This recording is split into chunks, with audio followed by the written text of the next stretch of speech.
Saludos y amigos, hermanos que nos están escuchando en esta hora. Es un placer nuevamente dirigirme a cada uno de ustedes. Mi nombre es John Lopera y una vez más nos sentimos agradecidos al Señor porque nos da otra vez la oportunidad, el privilegio de poder presentar estos estudios tan importantes que estamos presentando. Esta serie de estudios basados en quién es la iglesia.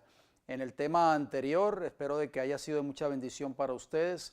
Tuvimos la oportunidad de abarcar un poquito acerca de quién es la iglesia. En este tema de hoy, que es la segunda parte, la parte número 2, vamos a seguir hablando, diríamos, en cuanto de quién es la iglesia o quiénes componen la verdadera iglesia. Hoy por hoy se ha perdido el concepto de lo que es la iglesia. Muchas personas hoy enseñan que la iglesia es determinado cuerpo religioso o determinada organización religiosa o determinado concilio o conferencia general, pero la palabra de Dios no enseña nada de eso. Ya pudimos darnos cuenta a la luz de las Escrituras. Hoy vamos a entrar entonces a usar como plataforma donde nos quedamos en el tema anterior que estuvimos abarcando de tantas cosas importantes a la luz de las Escrituras, y también hablamos de esas 7 verdades que deben de prácticamente identificar a la iglesia, ya que 1 Timoteo 3:15 decía que la iglesia es la casa de Dios, columna y baluarte de la verdad. Así que es muy importante que nosotros notemos en eso para que podamos entender el mensaje que Dios quiere que nosotros entendamos en este tiempo del fin. Muchas personas están confundidas, muchos hermanos sinceros, hombres, mujeres, niños, están confundidos porque muchos de ellos han sido prácticamente tal vez destituidos de sus iglesias, sacados de sus congregaciones, inclusive hasta desfraternizados, y se sienten tristes porque piensan de que están perdidos prácticamente al no formar parte de esas congregaciones donde ellos prácticamente eran miembros o pertenecían. Pero la Biblia claramente nos está diciendo, hemos podido estudiar a través de las Sagradas Escrituras, de que la verdadera iglesia está compuesta de almas, de hombres, mujeres y niños fieles a Dios y que estén obedeciendo su palabra y sus mandamientos. No importa donde usted o este servidor nos congreguemos. A Dios no le interesa dónde usted se congregue, si se congrega en su hogar, en su propia casa, si se congrega tal vez en un granero tal vez, o tal vez debajo de un árbol, si usted vive en el campo, no importa.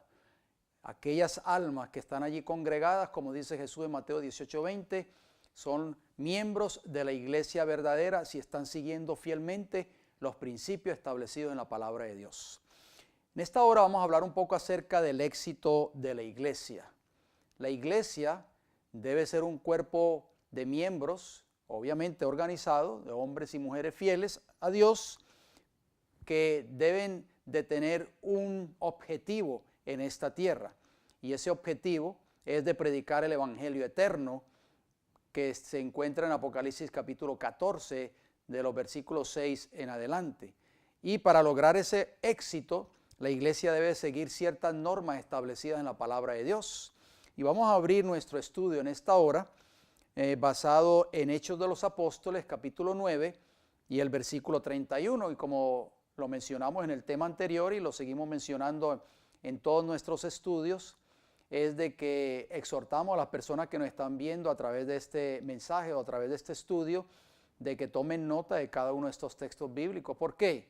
Porque para que ustedes se den cuenta que la palabra de Dios es nuestra única regla de fe, es nuestra única máxima autoridad, y tenemos que depender lo que dice el Señor en su palabra. Así ustedes puedan estudiar cada uno de estos textos bíblicos en la comodidad de sus hogares y puedan, a la luz de las Sagradas Escrituras, darse cuenta que lo que estamos presentando a través de estos estudios viene de la palabra del Señor. Repito, Hechos de los Apóstoles capítulo 9 y el versículo 31 nos dice lo siguiente: entonces las iglesias tenían paz por toda Judea, Galilea y Samaria. Y ya vimos en nuestro tema anterior que las iglesias son las almas fieles de Dios. Por favor, no olvidemos ese concepto bíblico.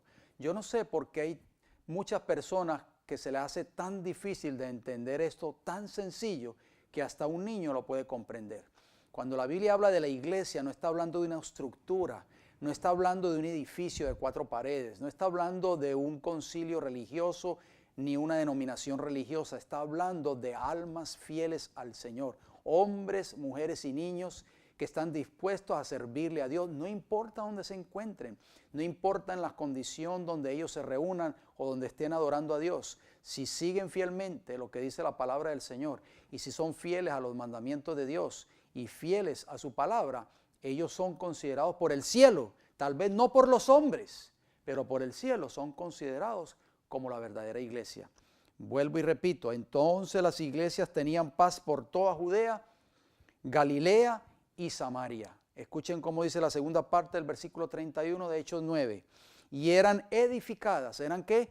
Edificadas andando en el temor del Señor y se acrecentaban fortalecidas por el Espíritu Santo. Este texto que acabamos de leer, que es la palabra del Señor que nos está enseñando en esta hora, nos da luz para saber cuál es la clave para que en la iglesia haya paz y prosperidad espiritual. Vamos a ver qué dice. Número 1, las iglesias eran edificadas. Lo dice el versículo, eran edificadas. Lo acabamos de leer en Hechos 9:31. Hacemos una pregunta, mis queridos amigos y hermanos. ¿Cómo debe ser edificada una iglesia? ¿O cómo se edifica una iglesia? Bien, Mateo capítulo 7, versículo 24 y 25 nos dice lo siguiente. Cualquiera pues que me oye estas palabras, estas son palabras de Jesús, y las hace, le compararé a un hombre prudente que edificó su casa sobre la roca. ¿Se acuerdan que habíamos leído en el tema anterior? Que Cristo edificó su iglesia sobre la roca. Esa roca es Cristo Jesús. Dice que el que oye estas palabras y las hace, le compararé a un hombre prudente que edificó su casa sobre la roca. Descendió lluvia y vinieron ríos y soplaron vientos y golpearon contra aquella casa y no cayó. ¿Por qué no cayó? Porque estaba fundada ¿sobre qué? Sobre la roca. O sea que esta parábola que Cristo narra aquí en estos textos de Mateo 7, 24 y 25, habla de un hombre que oye las palabras y las hace. O sea, obedece lo que dice la palabra de Dios. Y ese hombre está comparado a un hombre que edificó su casa sobre la roca. ¿Recuerdan el texto anterior que acabamos de leer de Hechos 9:31? Dice que las iglesias de Judea, Galilea y Samaria eran edificadas. Así que ¿sobre qué estás edificando tú? ¿Sobre determinado grupo de doctrinas bíblicas? ¿Estás edificando sobre un determinado manual de iglesia? ¿O estás edificando sobre la roca que es Cristo Jesús? Dice el libro de Efesios capítulo 2 y el versículo 20. Edificados sobre el fundamento de los apóstoles y profetas, siendo la principal piedra del ángulo Jesucristo mismo. O sea que estos fieles discípulos de Cristo, estos fieles miembros de esta iglesia del Nuevo Testamento, estaban siguiendo las enseñanzas de Cristo y estaban siguiendo las enseñanzas de los profetas y de los apóstoles. Por eso es que eran edificadas. Así es que se edifica una iglesia, mis queridos amigos y hermanos. Tenemos que seguir fielmente las enseñanzas que están establecidas en la palabra de Dios, las enseñanzas que fueron escritas por los apóstoles de Cristo, esas enseñanzas que fueron inspiradas por el Espíritu Santo, porque a pesar de que fueron hombres, pero fueron hombres siendo inspirados por el Espíritu Santo. Las enseñanzas de los profetas, o sea que la iglesia debe seguir fielmente el espíritu de profecía. Cuando una iglesia rechaza el espíritu de profecía, deja de ser la iglesia reconocida por Cristo Jesús. Nunca se les olvide eso, por favor. Y número 2, ¿qué más dice? El versículo de Hechos 9:31. ¿Estaban qué? Estaban andando, o sea, viviendo en el temor de Dios, porque así lo dice Hechos 9:31. Estaban andando en el temor de Dios. ¿Qué es temor a Dios? Esa es la pregunta que nos hacemos. Tal vez usted conoce la respuesta. Es el vivir una vida de perfecta obediencia. Hoy se habla mucho de una fe barata, de una salvación barata, de una salvación de que nosotros no tenemos que obedecer los mandamientos de Dios. que solamente hay que creer en Cristo Jesús. O tal vez, muchos no enseñan tal vez de que no hay que obedecer los mandamientos de Dios, pero sí enseñan de que nadie puede obedecer la ley de Dios, de que eso es imposible, de que ningún ser humano puede hacerlo. Dice el libro de Génesis, el capítulo 22, versículo 11 y 12, hablando de Abraham, ustedes recordarán. Entonces el ángel de Jehová le dio voces desde el cielo y dijo: Abraham, Abraham. Y él respondió: heme aquí. Y dijo: no extiendas tu mano sobre el muchacho, o sea, sobre su hijo Isaac, ni le hagas nada, porque ya conozco que temes a Dios, por cuanto no me rehusaste tu hijo, tu único hijo. O sea que las iglesias, hermano, para que una iglesia pueda ser edificada, debe caminar, debe andar o debe vivir en el temor del Señor. Y ya estamos viendo lo que la palabra de Dios dice que es temor a Dios. Temor a Dios es una obediencia perfecta. Cuando Dios le pidió a Abraham que fuese allí al monte Moria y sacrificase a su hijo Isaac, Abraham no vaciló. Abraham obedeció perfectamente la voz de Dios. Noten lo que dice el versículo 5 de Génesis capítulo 26. Anoten esos textos, por favor. Génesis capítulo 26, versículo 5 nos dicen: por cuanto oyó Abraham mi voz. ¿Quién? Abraham. ¿Oyó qué cosa? Mi voz. Y guardó mi precepto, mis mandamientos, mis estatutos y mis leyes. Así que Abraham podemos decir que tenía temor a Dios. ¿Qué significa temor a Dios? Significa obedecer fielmente al Señor. Obedecer fielmente lo que dice la palabra del Señor. Pero hay muchos, tristemente, lo digo con mucha tristeza, hay muchos hoy, yo diría la gran mayoría de los cristianos profesos del mundo cristiano hoy, inclusive de la iglesia que dice ser el pueblo de Dios, no están teniendo temor a Dios. Están obedeciendo lo que les dicen sus pastores o sus ministros. Pero ¿cuál es el centro del mensaje del primer ángel de Apocalipsis capítulo 14, versículo 7? ¿Cómo comienza ese mensaje? Temed a Dios y dadle ¿qué? Gloria, porque la hora de su juicio ha llegado. Y adorad a aquel que hizo el cielo, la tierra, el mar y las fuentes de las aguas. ¿A quién estás temiendo tú? ¿Al pastor de tu iglesia que te dice: no hagas esto, no obedezcas los mandamientos de Dios, no te congregues en tu casa porque esa no es la iglesia de Dios? La iglesia de Dios es esta, tienes que ser miembro de esta organización religiosa, tienes que estar escrito tu nombre en los libros de esta iglesia. ¿Eso es lo que tú estás obedeciendo o estás teniendo temor a Dios? Esa es la pregunta que yo te hago. ¿Y qué más sigue diciendo el versículo de Hechos 9:31? ¿Qué más? Eran edificadas, ya lo dijimos, andando en el temor del Señor. ¿Y qué más dice ahí? Y eran fortalecidas en el Espíritu Santo. Muy importante esa característica. ¿Por qué eran fortalecidas? Porque tenían el Espíritu Santo. Y para poder tener el Espíritu Santo, la iglesia debe ser obediente en todo. Yo sé que tal vez tú has escuchado del labio de tu pastor que nadie puede obedecer la ley de Dios, de que vamos a ser pecadores hasta que Cristo venga. Eso tú lo has creído por muchos años.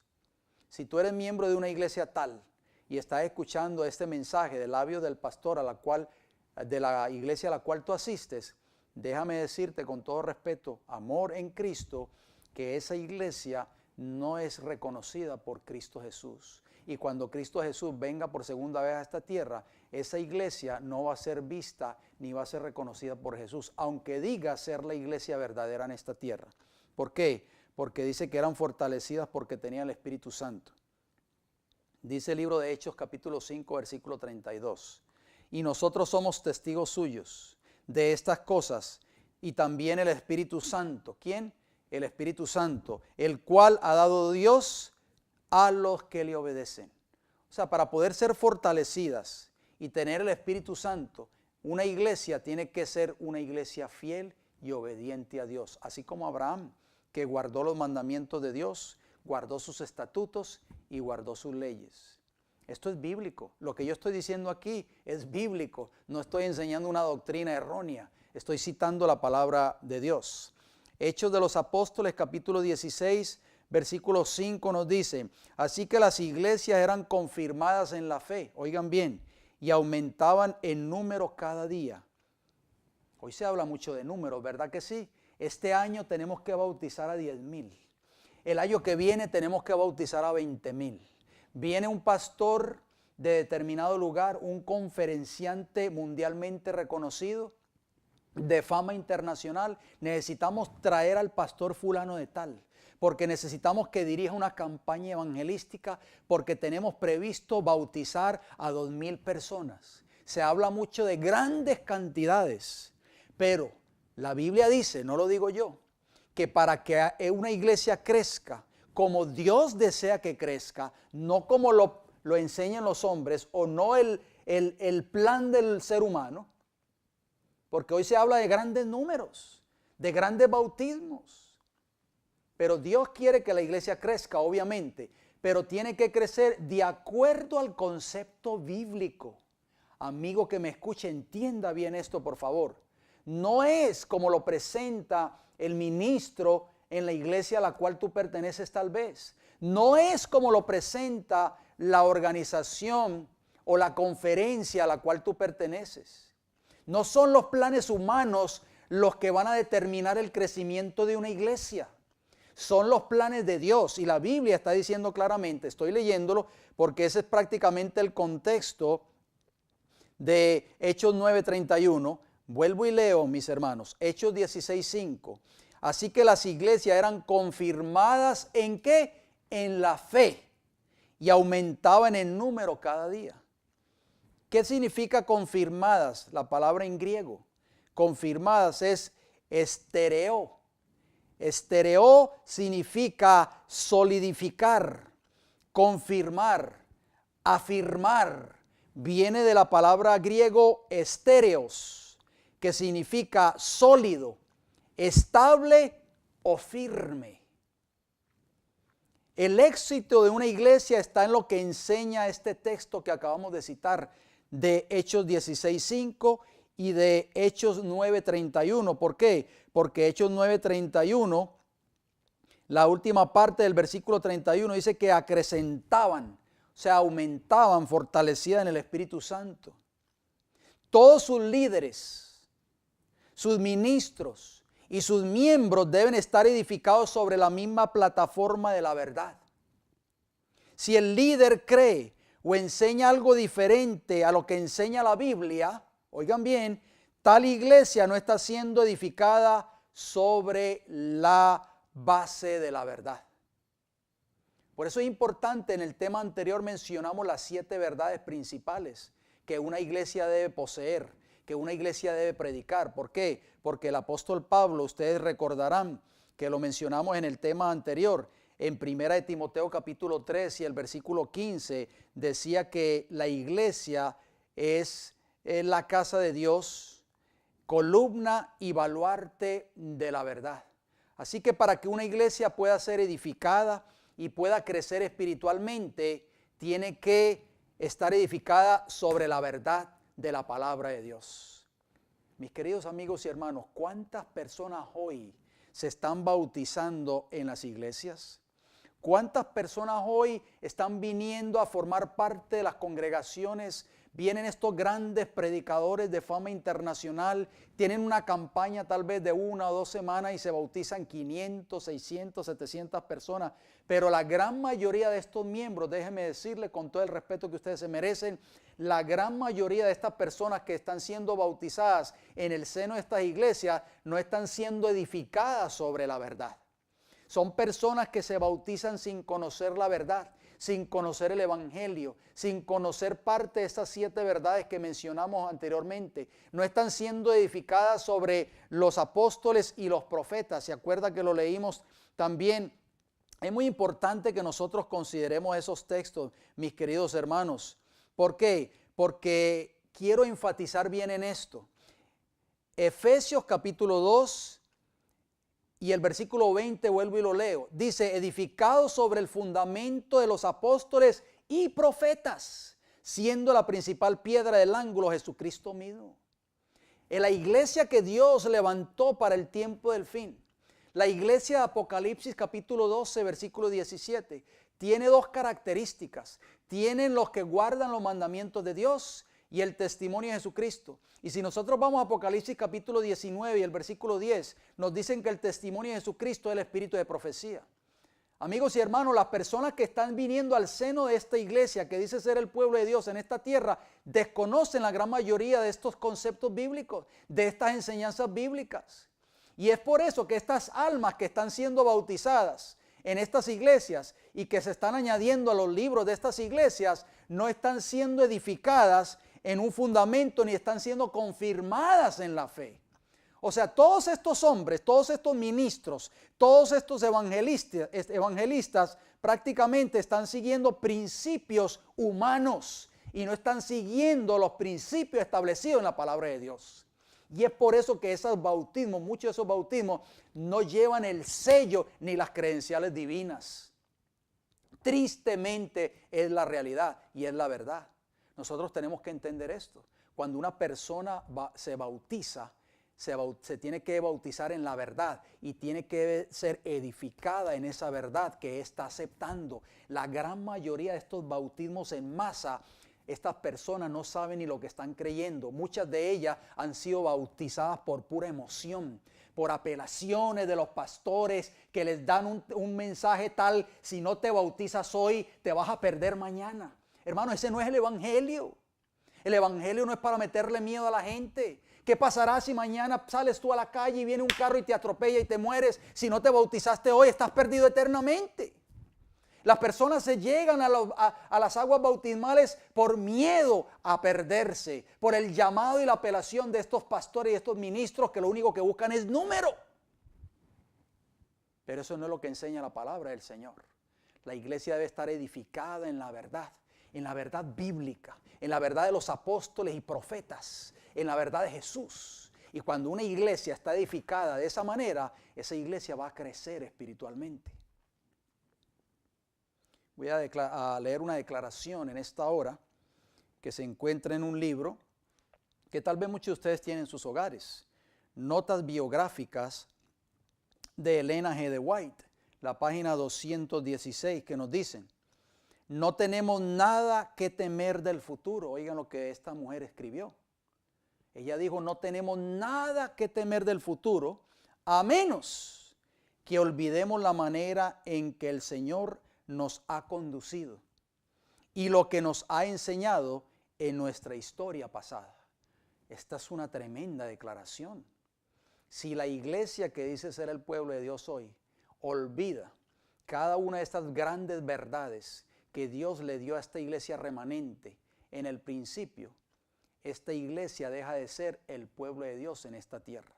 Cuando esta iglesia que dice ser el pueblo de Dios abandona una o alguna de esas verdades que la identifican, ese fundamento que debe estar edificada esa iglesia, esa verdad bíblica que identifica a esa iglesia verdadera, cuando esa iglesia se olvida de esa experiencia del pasado, esas grandes verdades que fueron levantadas, esas columnas de esta iglesia verdadera que Dios levantó, no el hombre, cuando esta iglesia hoy se olvida de esas grandes verdades y cómo Dios guió a esa iglesia en el pasado, entonces estamos en graves problemas. Por eso ella dijo: no tenemos que temer al futuro si nos olvidamos de nuestra historia pasada.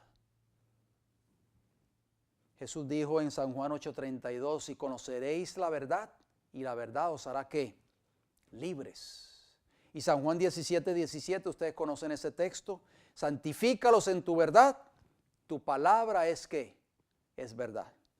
Vamos a hacer una pregunta y vamos a responder cada una de ellas a través de la Escritura, y nuevamente les exhorto, mantengan papel y lápiz para que anoten cada uno de estos textos bíblicos.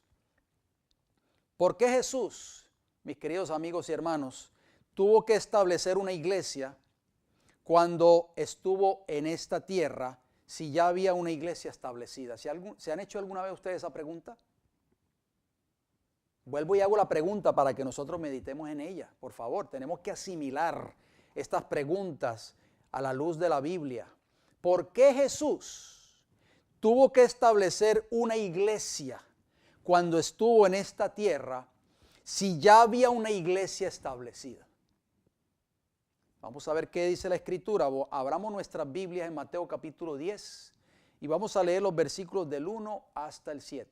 Mateo capítulo 10, 1 nos dice: entonces, llamando a sus 12 discípulos, o sea Jesús, les dio autoridad sobre los espíritus inmundos para que los echasen fuera y para sanar toda enfermedad y toda dolencia. Versículo 2, los nombres de los 12 apóstoles son estos. Primero, Simón, llamado Pedro, y Andrés, su hermano, Jacobo, hijo de Zebedeo, y Juan, su hermano, Felipe, Bartolomé, Tomás, Mateo el publicano, Jacobo, hijo de Alfeo, Lebeo, por sobrenombre Tadeo, Simón el cananista, y Judas Iscariote, el que también le entregó. Versículo 5 de Mateo 10 nos dice: a estos 12, ¿a cuántos? 12. Recuerden el tema anterior que leímos, que sobre esos 12 Cristo estableció su iglesia. Esa era la iglesia reconocida por Jesús, no el Sanedrín judaico, ni mucho menos el pueblo judío en aquel entonces.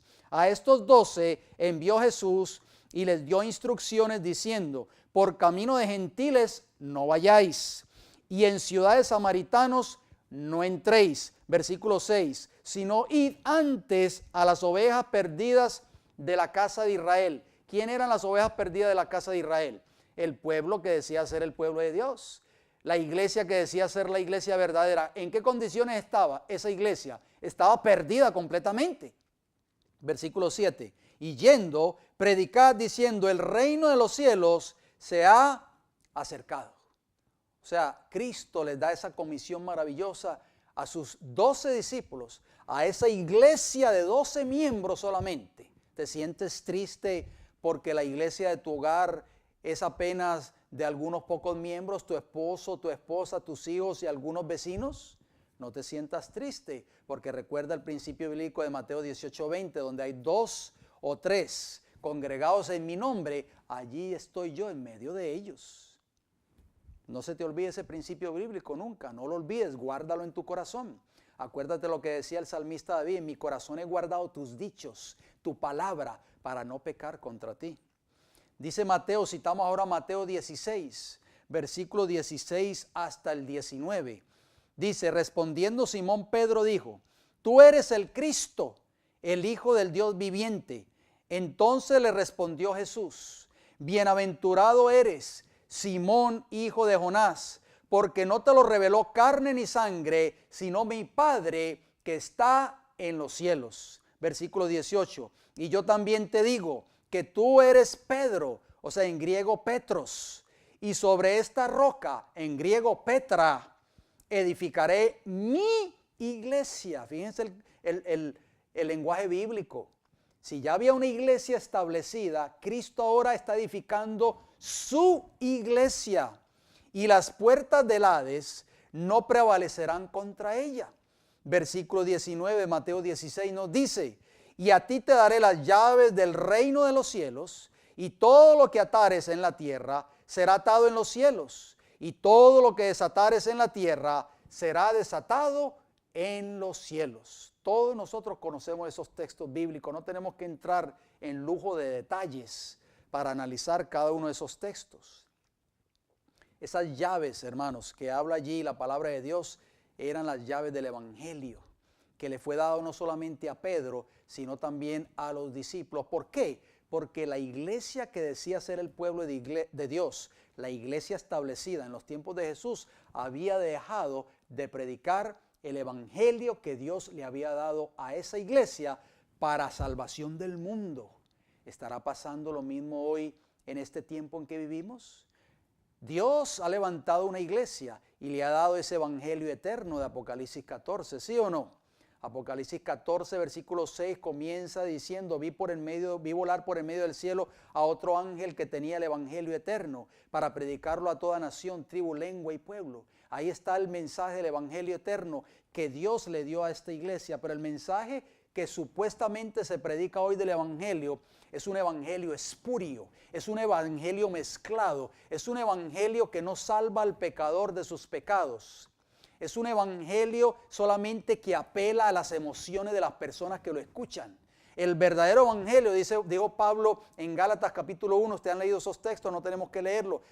Pablo dijo, el que predique otro evangelio igual al que Cristo predicó en Mateo 24:14, el mismo que habló Juan en Apocalipsis 14:6.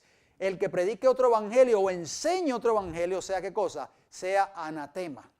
El verdadero evangelio te lleva a ti a vivir una vida de obediencia a Cristo Jesús. El verdadero evangelio te enseña a ti a cómo obtener la victoria sobre el pecado. ¿Y qué es pecado? Transgresión de la ley de Dios, de acuerdo a 1 Juan 3:4. Por eso Pablo en Romanos 1:16 pudo decir, porque no me avergüenzo del evangelio, porque es poder de Dios, ¿para qué? Para salvación, al judío primeramente y también al griego.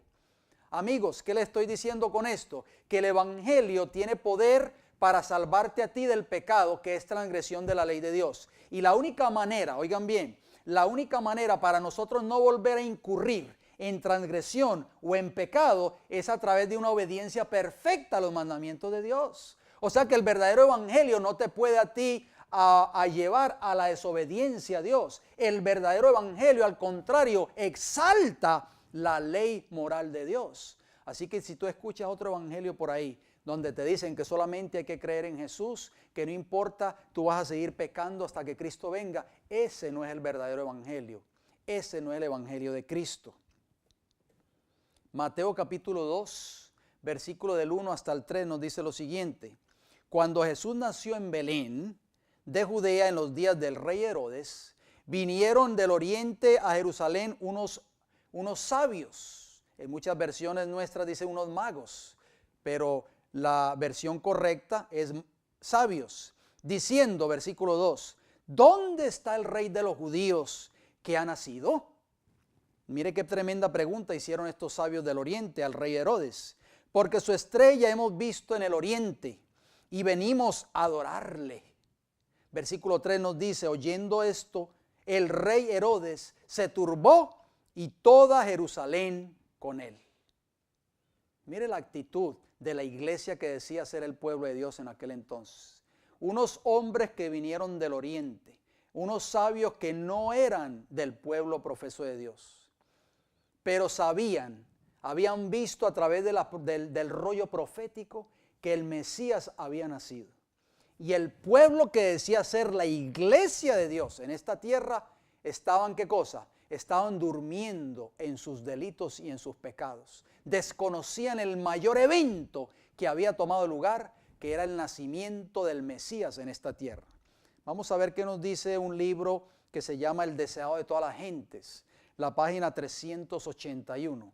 El deseado de todas las gentes, página 381, nos dice, en la presencia de Dios y de todos los seres celestiales, en la presencia del invisible ejército del infierno, Cristo fundó su iglesia sobre la roca viva. ¿En la presencia de quién? De todos los ángeles celestiales, mis queridos hermanos. Cristo fundó esa iglesia. ¿Cuántos miembros eran? 12 solamente. Esa roca es Él mismo, su propio cuerpo quebrantado y herido por nosotros.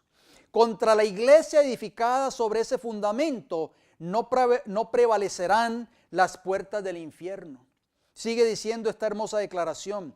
Cuán débil parecía la iglesia cuando Cristo pronunció estas palabras. Se componía apenas de un puñado de creyentes contra quienes se dirigía todo el poder de los demonios y de todos los hombres malos. Sin embargo, los discípulos de Cristo no debían temer. Edificados sobre la roca de su fortaleza, no podían ser derribados. Qué maravillosas palabras, mis queridos hermanos. No sé si estamos entendiendo estas hermosas palabras del Espíritu de profecía. ¿Sobre quién estaban edificados los discípulos? Sobre la roca que es Cristo Jesús. Y si ellos eran edificados sobre esa roca, nunca iban a ser, ¿qué cosa? Derribados. Y es por eso, como mencionamos al principio, muchas de estas personas que se bautizan hoy en la iglesia que dice ser el pueblo de Dios, a los pocos meses están fuera ya de ella. ¿Por qué? Apostatan, se van de la iglesia. ¿Por qué? Porque no fueron bautizados, siendo edificados sobre la verdad bíblica. Muchos de ellos fueron bautizados porque tuvieron temor por la apelación de miedo a través de los sermones del ministro o del evangelista que estaba dirigiendo esa campaña. Otros se bautizaron por pura emoción. Otros se bautizaron porque mi esposo se bautizó, pues yo también me bautizo. Mi hijo se bautizó, pues yo lo sigo a él también. Pero no esos bautismos, vuelvo y lo repito, esos bautismos, aunque son bautizados y todo el mundo dice amén y amén y amén, esos bautismos no están siendo aprobados por el cielo, mis queridos hermanos. La Biblia dice que esa iglesia va a crecer, pero tiene que ser edificada sobre la verdad bíblica. Tenemos que tener presente eso. ¿Hasta cuándo nosotros vamos a entender lo que enseña la palabra de Dios y el espíritu de profecía? Voy a citar un hermoso libro que tal vez muchos de ustedes tienen en sus hogares. El conflicto de los siglos. La página 361 y la página 362. Escuchen esta declaración, es muy importante, mis queridos amigos y hermanos. Dice: los centinelas apostados sobre los muros de Sión deberían haber sido los primeros en recoger como al vuelo las buenas nuevas del advenimiento del Salvador, los primeros en alzar la voz para proclamarle cerca y advertir al pueblo que se preparase para su venida. Los magos del oriente, que eran paganos, que venían de un país pagano, sabían que el Mesías había nacido. Y Herodes y toda Jerusalén se turbaron. ¿Qué estaban haciendo los centinelas sobre los muros de Sión? Estaban dormidos. Pero en vez de eso, escuchen cómo sigue diciendo la declaración. En vez de eso estaban soñando tranquilamente en paz, mientras el pueblo seguía durmiendo en sus pecados. Escuchen cómo dice la sierva del Señor. Jesús vio su iglesia. ¿Vio qué? Su iglesia semejante a la higuera estéril, cubierta de hojas de presunción y sin embargo carente de rica fruta. Se observaban con jactancia las formas de religión, los cultos, los mismos cultos, la misma escuela sabática todos los sábados, los mismos cantos, las mismas sociedades de jóvenes, los mismos sociales, las mismas obras de teatro. Se observaban esas formas de religión con jactancia, mientras que faltaba el espíritu de verdadera humildad, arrepentimiento y fe. O sea, lo único que podía ser aceptable el servicio ofrecido a Dios. Noten cómo sigue diciendo la declaración. Conflicto de los siglos 361 y 362. En lugar de los frutos del espíritu, lo que se notaba era orgullo, formalismo, vanagloria, egoísmo y opresión. ¿Qué había en el seno de esa iglesia? Esa iglesia que era la iglesia oficial establecida en los tiempos de Jesús. ¿Se observaban qué cosa? Formalismo, mis queridos hermanos, vanagloria, orgullo, egoísmo y opresión. Era aquella una iglesia apóstata. ¿Era qué? Una iglesia apóstata que cerraba los ojos a las señales de los tiempos. Dios no la había abandonado ni había dejado de ser fiel para con ella. ¿Por qué? Porque Él iba a seguir trabajando con ella. Esas eran las ovejas perdidas de la casa de Israel que Cristo manda a sus discípulos a ir a predicar el evangelio. Iba a trabajar con ella 3 años y medio más. Por eso no la había abandonado completamente. Pero ella se dejó de Él y se apartó de su amor. Como se negara a satisfacer las condiciones, tampoco las promesas divinas se cumplieron para con ella. Hermano, la Biblia claramente y el espíritu de profecía nos está diciendo, aquí en este texto que acabamos de citar, en esta cita, de que sí había una iglesia oficial establecida en los tiempos de Jesús, pero era una iglesia ¿cómo? Apóstata. Se había apartado completamente de la verdad bíblica. Y seguía diciendo que era el pueblo de Dios, ¿sí o no? Por eso Cristo tuvo que levantar o establecer otra iglesia. Tú eres Pedro y sobre esta roca edificaré ahora mi iglesia. ¿Por qué? Porque la iglesia que yo levanté en el pasado, esa iglesia que era el pueblo de Dios en el pasado, ha dejado de cumplir el objetivo que yo le di y se ha apartado completamente de la verdad. ¿Estará pasando eso en tu iglesia hoy? Muchos me llaman y muchos me dicen, las verdades que se predicaban antes ya no se predican en mi iglesia. Yo he hablado con muchos miembros del pueblo de Dios hoy que llevan 30, 40, 50 años en la iglesia y me dicen estas palabras: mi hermano querido, cuando yo llegué a esta iglesia hace 40, 30, 20 o 50 años atrás, aquí se predicaban estas grandes verdades, se hablaba de las verdades de la ley de Dios, las verdades del mensaje de los 3 ángeles, la verdad del santuario, se leían los libros del espíritu de profecía detrás de los púlpitos, se exaltaba el espíritu de profecía, se exaltaban estas grandes verdades, hoy ni se mencionan. Esa iglesia de los tiempos de Jesús llegó a ser una iglesia apóstata, porque se apartó y abandonó las verdades que Dios le dio a esa iglesia. ¿Por qué razón escogió Jesús a unos pocos humildes para que hicieran la tarea que le correspondía hacer a la iglesia establecida? Ya vimos que había una iglesia establecida, lo acabamos de leer en el conflicto de los siglos 361 y 362. Entonces, ¿por qué Cristo, mis queridos amigos y hermanos, entonces escogió a unos pocos humildes, en este caso los discípulos, ya los leímos, Mateo capítulo 10, esos 12 apóstoles, para que hicieran esa obra que le correspondía hacer a esa iglesia establecida? Vamos a leer unos textos muy importantes en Mateo capítulo 21. Espero que me estén siguiendo en sus Biblias o si no anotando cada uno de estos textos. Mateo 21 y vamos a leer los versículos 33 al 45. Presten mucha atención a estas palabras tan importantes que Cristo dejó allí establecido en estos textos. Dice así: oíd otra parábola, dijo Jesús. Hubo un hombre padre de familia, el cual plantó una viña, la cercó de vallado, cavó en ella un lagar, edificó una torre y la arrendó a unos labradores y se fue lejos.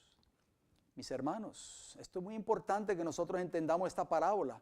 La viña, ¿quién representa en la Biblia? Representa al pueblo que dice ser el pueblo de Dios. ¿Sí o no? La cercó de vallado, protección, hermanos, representa la ley de Dios, sus 10 mandamientos. Y edificó una torre, representaba el templo de Jerusalén en esos tiempos. Esa era la nación judía. La nación judía había recibido todos los beneficios como pueblo de Dios. En aquel entonces había sido cercada con la protección divina, con sus 10 mandamientos. Había edificado esa torre, ese templo donde estaban allí encerradas todas las verdades que Dios le había dado a esta iglesia. Pero noten cómo sigue diciendo el versículo 34. Y cuando se acercó el tiempo de los frutos, envió sus siervos a los labradores para que recibiesen sus frutos.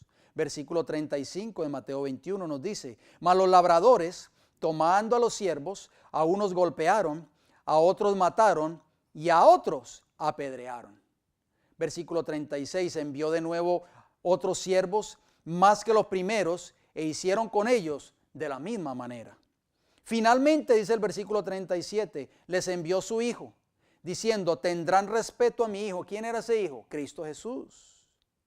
Mas los labradores, versículo 38 nos dice: los labradores, cuando vieron al hijo, dijeron entre sí: este es el heredero, venid y matémosle y apoderémonos de su heredad. Versículo 39 nos dice: y tomándole le echaron fuera de la viña y le mataron. Cuando venga pues el Señor, dice el versículo 40, de esta viña, ¿qué hará a aquellos labradores?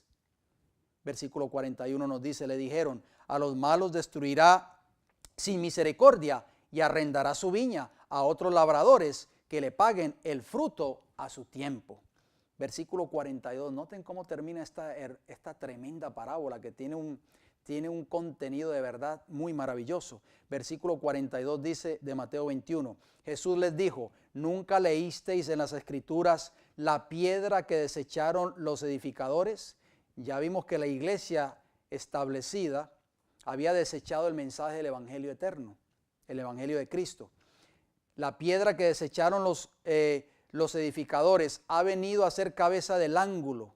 El Señor ha hecho esto y es cosa maravillosa a vuestros ojos. Versículo 43, por tanto os digo que el reino de Dios será quitado de vosotros y será dado a gente que produzca los frutos de él. El versículo 44 dice: y el que cayere sobre esta piedra será quebrantado. Esa piedra, hermano, esa roca es Cristo Jesús. Tenemos que caer sobre ella para que sean quebrantados todos nuestros pecados. Y sobre quien ella cayere, le desmenuzará. Aquellos que no se arrepientan de sus pecados, aquellos que no estén dispuestos a renunciar a su vida de pecado, cuando Cristo venga por segunda vez, esa piedra los desmenuzará. versículo 45 dice, y oyendo sus parábolas, los principales sacerdotes y los fariseos entendieron que hablaba de ellos. O sea, mis queridos hermanos, ¿qué está queriendo enseñar Jesús con esta parábola? Que cuando una iglesia no cumple el cometido de Dios, cuando una iglesia se olvida de las verdades que Dios le dio en el principio para compartir y predicarlas al mundo, esa iglesia deja de ser el pueblo de Dios y Dios le va a quitar el reino a esa iglesia, así como le quitó el reino a esa iglesia judía en los tiempos de Jesús. ¿Y qué representaba el reino de Dios? Porque Jesús dijo, por tanto os digo que el reino de Dios será quitado de vosotros y será dado a gente que produzca los frutos de él. Lo leímos en Mateo 21, versículo 43.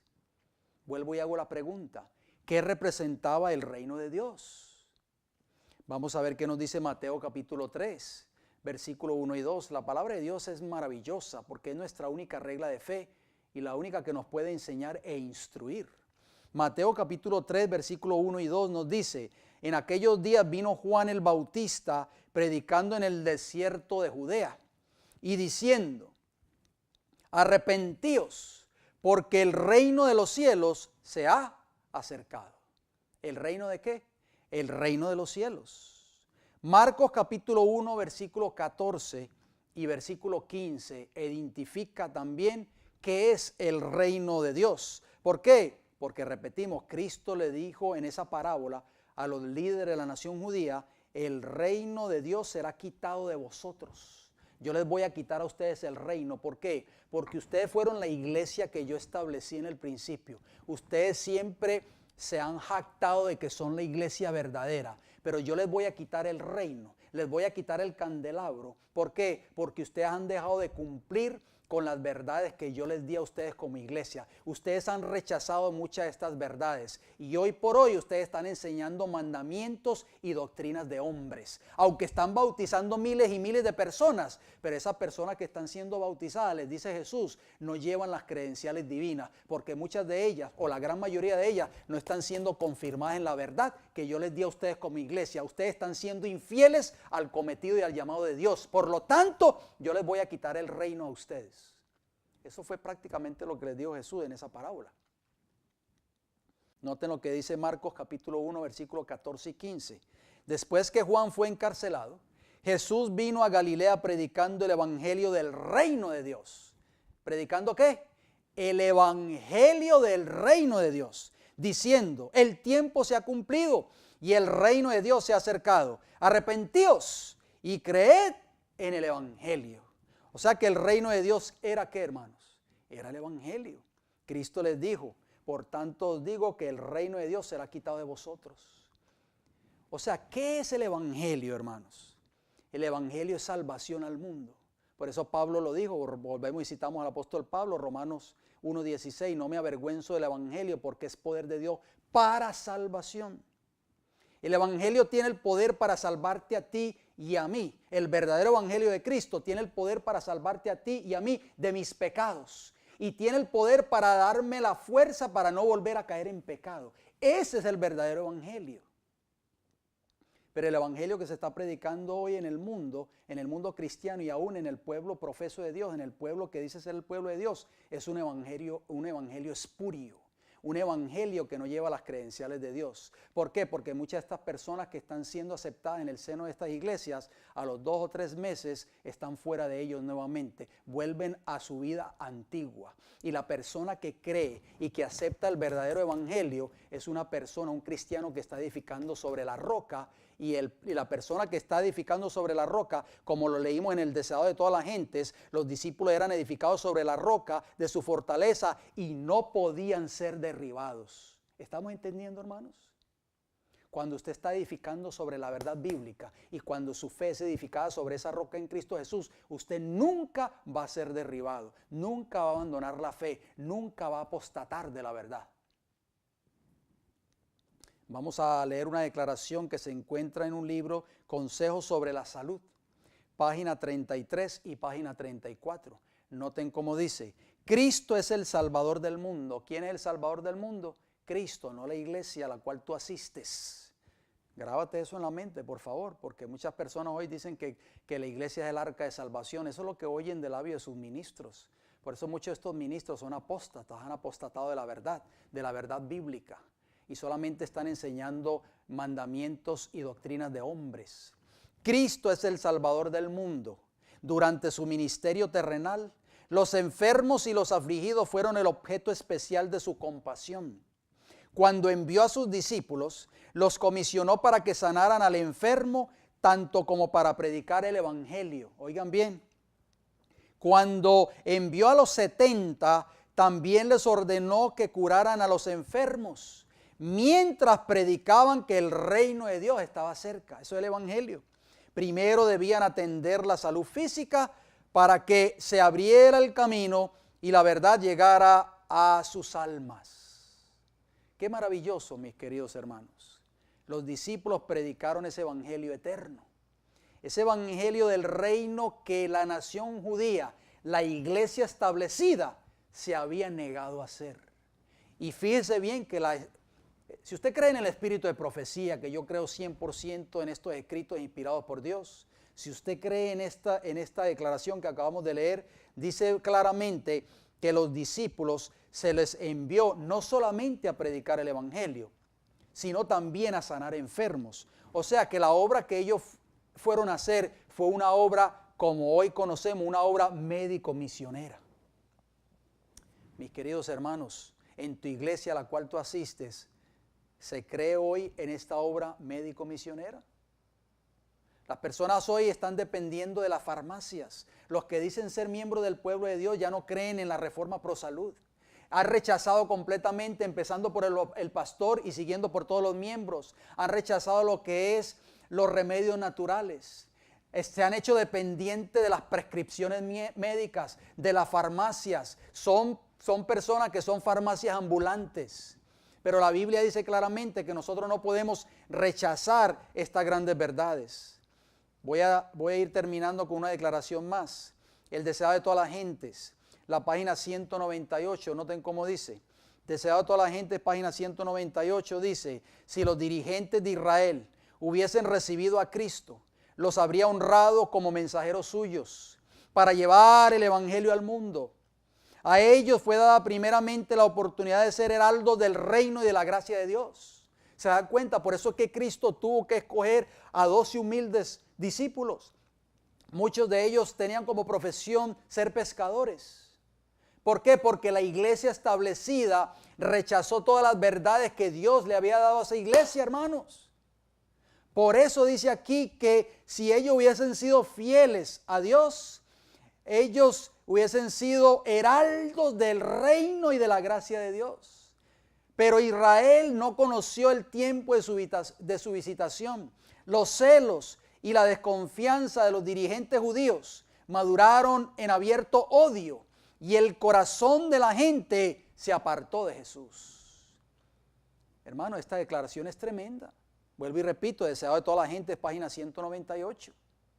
O sea que los líderes de la nación judía, los líderes de la iglesia oficial establecida en los tiempos de Cristo, se apartaron completamente de las verdades que Dios le había dado a esta iglesia. Hoy muchos, yo diría la mayoría de los ministros de esta iglesia que dice ser el pueblo de Dios, han rechazado estas verdades, han echado oprobio sobre cada una de estas verdades. Cuando se levantan hermanos o hermanas fieles en las iglesias a predicar alguna de estas verdades, tal vez para hablar de reforma pro salud, sus voces son acalladas, son marginados, son sentados. Los pastores dicen: no les den más oportunidad a fulano de tal, no permitan más que dirija una escuela sabática, no permitan más que dirija un culto. Oh, mis hermanos, esta iglesia está repitiendo, está siguiendo los mismos pasos del pueblo judío en los tiempos de Jesús, que era la iglesia oficial establecida. Por eso Cristo tuvo que levantar otra iglesia. Voy a leer unos textos para terminar en esta hora, y con esto vamos a clausurar y vamos a retomar en nuestro próximo estudio. Juan capítulo 8, versículo 31 al 40. ¿Qué rechazó la iglesia establecida? Esa es la pregunta. Dice Juan 8:31, dijo entonces Jesús a los judíos que habían creído en él: Si vosotros permaneciereis en mi palabra, seréis verdaderamente mis discípulos y conoceréis la verdad, y la verdad os hará libres. Le respondieron, o sea, los judíos, linaje de Abraham somos y jamás hemos sido esclavos de nadie. Parece que se habían olvidado los años que estuvieron cautivos en Egipto y los años que estuvieron cautivos en Babilonia. ¿Cómo dices tú, seréis libres?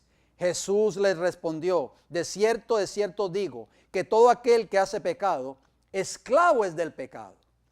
Y el esclavo no queda en la casa para siempre, el Hijo sí queda para siempre. Así que si el Hijo os libertare, seréis verdaderamente libres. Sigue diciendo el versículo 37 de Juan 8. Sé que sois descendientes de Abraham, les dijo Jesús, pero procuráis matarme, porque mi palabra no haya cabida en vosotros.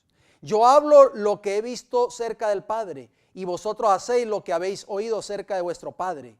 Respondieron y le dijeron, nuestro padre es Abraham. Jesús les dijo, si fueseis hijos de Abraham, las obras de Abraham haríais, pero ahora procuráis matarme a mí, hombre que os he hablado la verdad, la cual he oído de Dios. No hizo esto Abraham. Mis queridos hermanos, vamos a continuar con este estudio en nuestro próximo tema, así que usted no se lo puede perder. Pidámosle a Dios en esta hora que el Señor nos ayude a vivir la vida de obediencia y fidelidad que pide la palabra del Señor. Que Dios te bendiga y nos veremos en nuestra próxima intervención.